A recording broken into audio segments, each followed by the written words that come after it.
Première épître de Jean, chapitre 1er. Ce qui était dès le commencement, ce que nous avons entendu, ce que nous avons vu de nos yeux, ce que nous avons contemplé et que nos mains ont touché concernant la parole de vie, car la vie a été manifestée, et nous l'avons vue, et nous lui rendons témoignage, et nous vous annonçons la vie éternelle, qui était auprès du Père, et qui nous a été manifestée. Ce que nous avons vu et entendu, nous vous l'annonçons à vous aussi, afin que vous aussi, vous soyez en communion avec nous. Or, notre communion est avec le Père et avec son Fils, Jésus-Christ. Et nous écrivons ces choses afin que notre joie soit parfaite. La nouvelle que nous avons apprise de lui et que nous vous annonçons, c'est que Dieu est lumière, qu'il n'y a point en lui de ténèbres.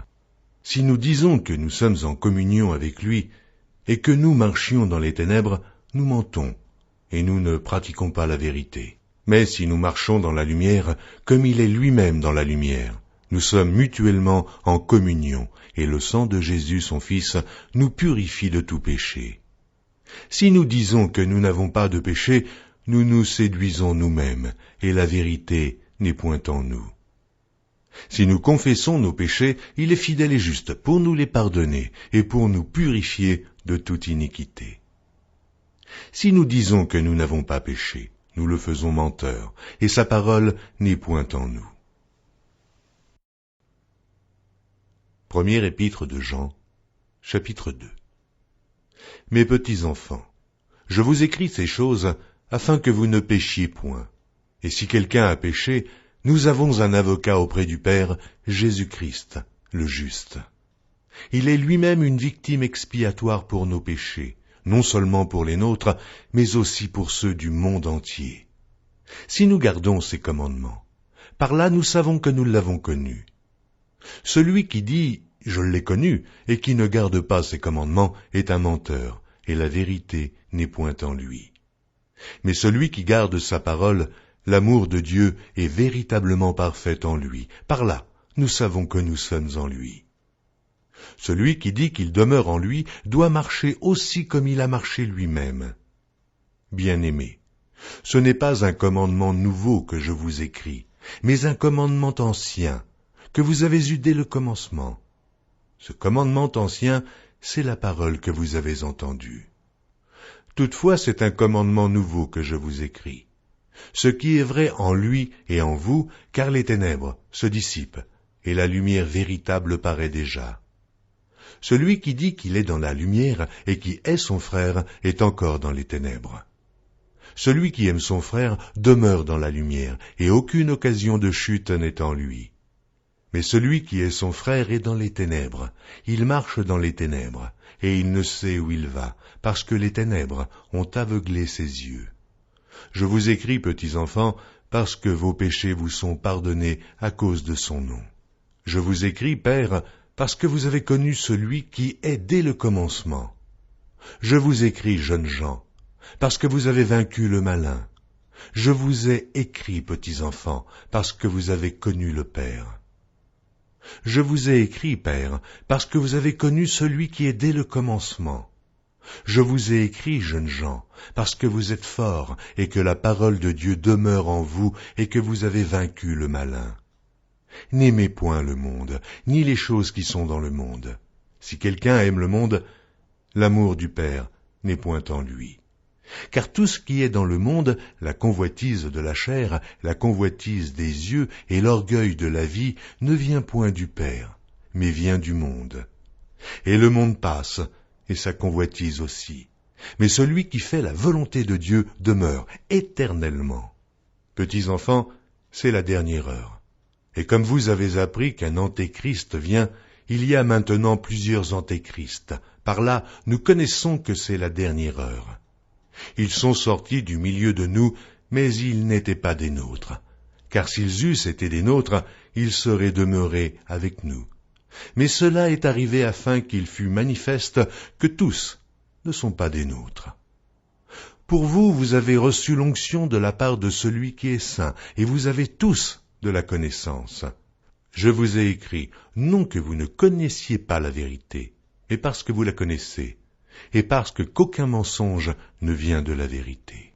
Sinon, celui qui nie que Jésus est le Christ, celui-là est l'Antéchrist, qui nie le Père et le Fils.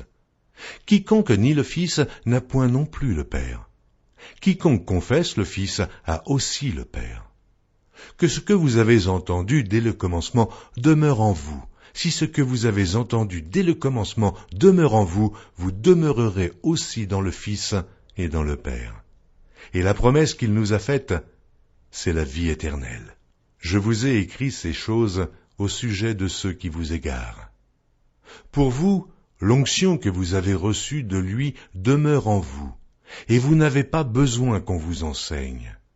Mais comme son onction vous enseigne toutes choses, et qu'elle est véritable, et qu'elle n'est point un mensonge, demeurez en lui, selon les enseignements qu'elle vous a donnés. Et maintenant, petits enfants, demeurez en lui, afin que, lorsqu'il paraîtra, nous ayons de l'assurance, et qu'à son avènement, nous ne soyons pas confus et éloignés de lui. Si vous savez qu'il est juste, reconnaissez que quiconque pratique la justice est né de lui. Première épître de Jean, chapitre 3. Voyez quel amour le Père nous a témoigné pour que nous soyons appelés enfants de Dieu. Et nous le sommes. Si le monde ne nous connaît pas, c'est qu'il ne l'a pas connu. Bien-aimés, nous sommes maintenant enfants de Dieu, et ce que nous serons n'a pas encore été manifesté. Mais nous savons que, lorsque cela sera manifesté, nous serons semblables à lui, parce que nous le verrons tel qu'il est. Quiconque a cette espérance en lui se purifie, comme lui-même est pur. Quiconque pêche transgresse la loi, et le péché est la transgression de la loi. Or, vous le savez, Jésus apparut pour ôter les péchés, et il n'y a point en lui de péché. Quiconque demeure en lui ne pêche point, quiconque pêche ne l'a pas vu et ne l'a pas connu. Petits enfants, que personne ne vous séduise. Celui qui pratique la justice est juste, comme lui-même est juste. Celui qui pêche est du diable. Et le diable pêche dès le commencement. Le Fils de Dieu apparut afin de détruire les œuvres du diable. Quiconque est né de Dieu ne pratique pas le péché, parce que la semence de Dieu demeure en lui, et il ne peut pécher, parce qu'il est né de Dieu. C'est par là que se feront reconnaître les enfants de Dieu et les enfants du diable. Quiconque ne pratique pas la justice n'est pas de Dieu, non plus que celui qui n'aime pas son frère. Car ce qui vous a été annoncé est ce que vous avez entendu dès le commencement. C'est que nous devons nous aimer les uns les autres, et ne pas ressembler à Caïn, qui était du malin et qui tua son frère. Et pourquoi le tua-t-il? Parce que ses œuvres étaient mauvaises, et que celles de son frère étaient justes. Ne vous étonnez pas, frères, si le monde vous hait. Nous savons que nous sommes passés de la mort à la vie, parce que nous aimons les frères. Celui qui n'aime pas demeure dans la mort. Quiconque hait son frère est un meurtrier. Et vous savez qu'aucun meurtrier n'a la vie éternelle demeurant en lui. Nous avons connu l'amour en ce qu'il a donné sa vie pour nous. Nous aussi, nous devons donner notre vie pour les frères. Si quelqu'un possède les biens du monde, et que, voyant son frère dans le besoin, il lui ferme ses entrailles, comment l'amour de Dieu demeure-t-il en lui? Petits enfants, n'aimons pas en parole et avec la langue, mais en action et avec vérité. Par là nous connaîtrons que nous sommes de la vérité, et nous rassurerons nos cœurs devant lui. Car si notre cœur nous condamne, Dieu est plus grand que notre cœur, et il connaît toutes choses. Bien-aimés, si notre cœur ne nous condamne pas, nous avons de l'assurance devant Dieu. Quoi que ce soit que nous demandions, nous le recevons de lui, parce que nous gardons ses commandements et que nous faisons ce qui lui est agréable.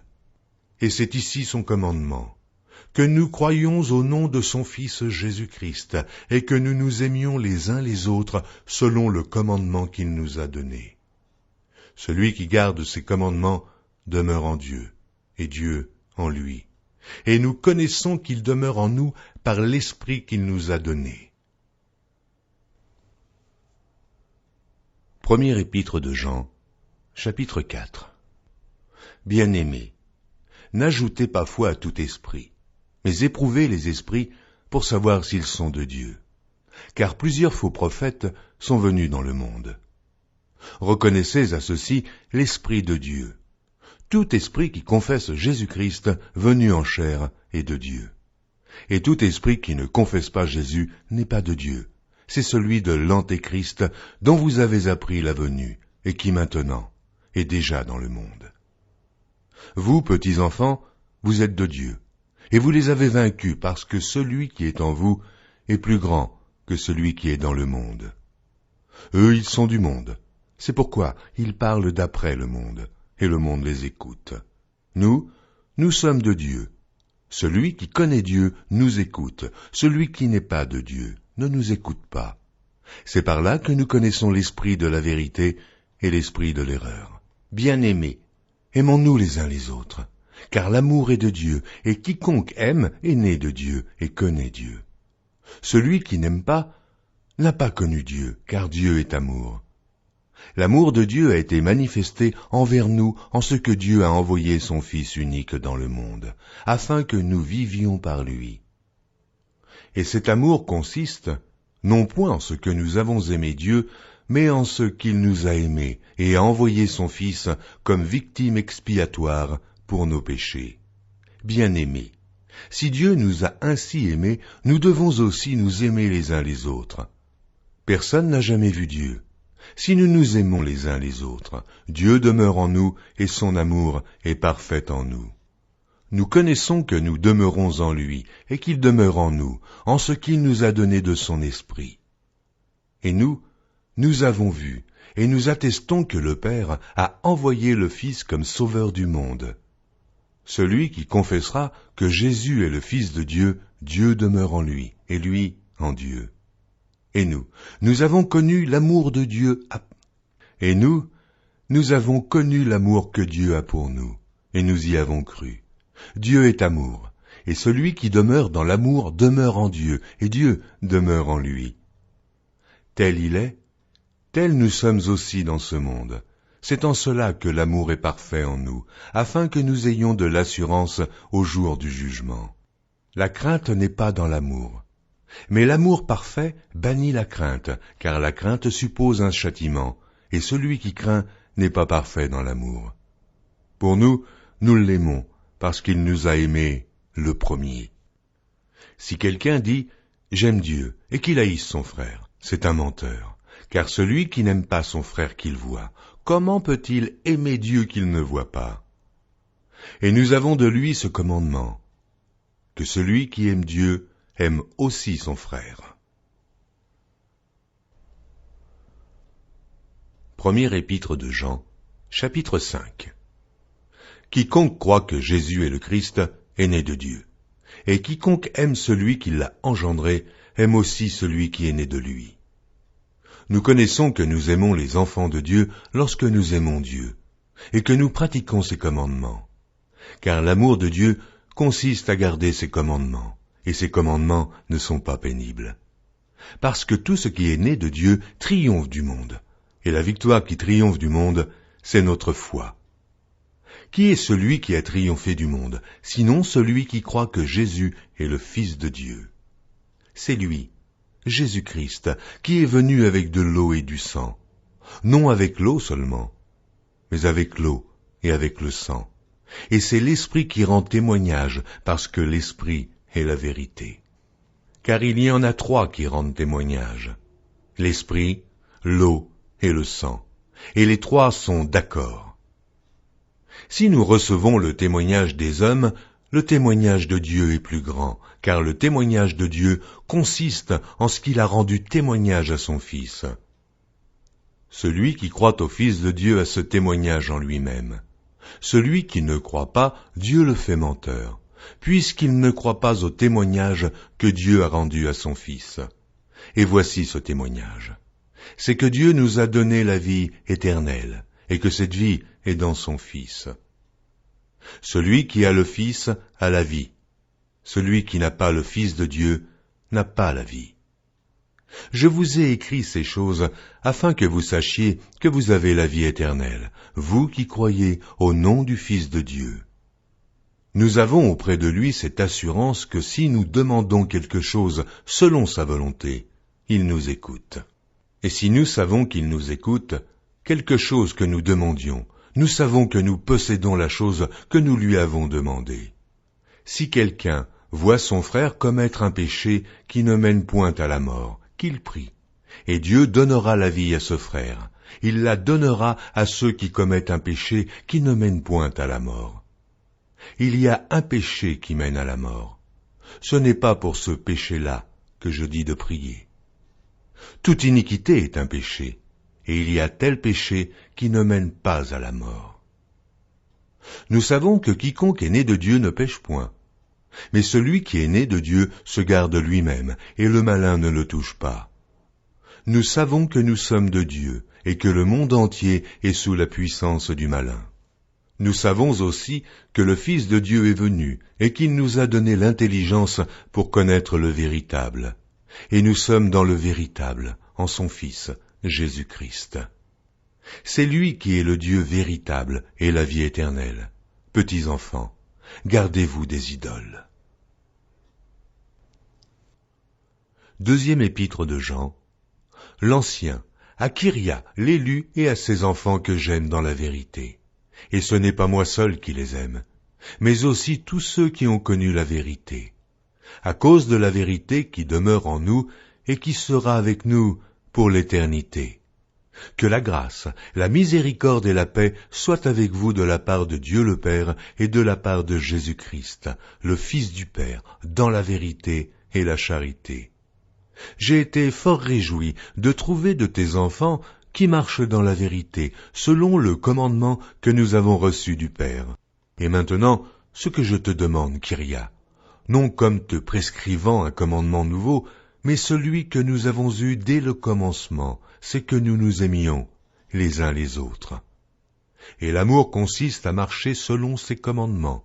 C'est là le commandement dans lequel vous devez marcher, comme vous l'avez appris dès le commencement. Car plusieurs séducteurs sont entrés dans le monde, qui ne confessent point que Jésus-Christ est venu en chair. Celui qui est elle, c'est le séducteur et l'antéchrist. Prenez garde à vous-même, afin que vous ne perdiez pas le fruit de votre travail, mais que vous receviez une pleine récompense. Quiconque va plus loin et ne demeure pas dans la doctrine de Christ n'a point Dieu. Celui qui demeure dans cette doctrine a le Père et le Fils. Si quelqu'un vient à vous et n'apporte pas cette doctrine, ne le recevez pas dans votre maison, et ne lui dites pas « Salut », car celui qui lui dit « Salut » participe à ses mauvaises œuvres. Quoique j'eusse beaucoup de choses à vous écrire, je n'ai pas voulu le faire avec le papier et l'encre, mais j'espère aller chez vous et vous parler de bouche à bouche, afin que notre joie soit parfaite. Les enfants de ta sœur l'élu te saluent. Troisième épître de Jean. L'Ancien, à Gaius le bien-aimé que j'aime dans la vérité. Bien-aimé, je souhaite que tu prospères à tous égards et sois en bonne santé, comme prospère l'état de ton âme. J'ai été fort réjoui lorsque des frères sont arrivés et ont rendu témoignage de la vérité qui est en toi, de la manière dont tu marches dans la vérité. Je n'ai pas de plus grande joie que d'apprendre que mes enfants marchent dans la vérité.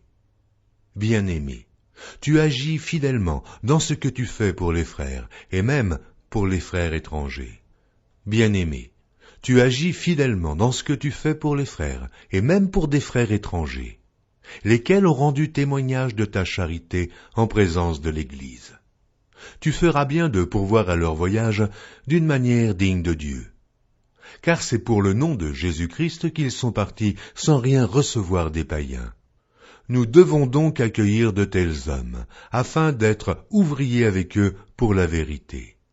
J'ai écrit quelques mots à l'Église, mais Diotrephe, qui aime à être le premier parmi eux, ne nous reçoit point. C'est pourquoi, si je vais vous voir, je rappellerai les actes qu'il commet en tenant contre vous de méchants propos. Non content de cela, il ne reçoit pas les frères, et ceux qui voudraient le faire, il les en empêche et les chasse de l'Église. Bien-aimés, N'imite pas le mal, mais le bien. Celui qui fait le bien est de Dieu. Celui qui aime le mal n'a point vu Dieu. Tous et la vérité elle-même rendent un bon témoignage à Démétrius. Nous aussi, nous lui rendons témoignage, et tu sais que notre témoignage est vrai. J'aurais beaucoup de choses à t'écrire, mais je ne veux pas le faire avec l'encre et la plume. J'espère te voir bientôt, et nous parlerons de bouche à bouche. Que la paix soit avec toi.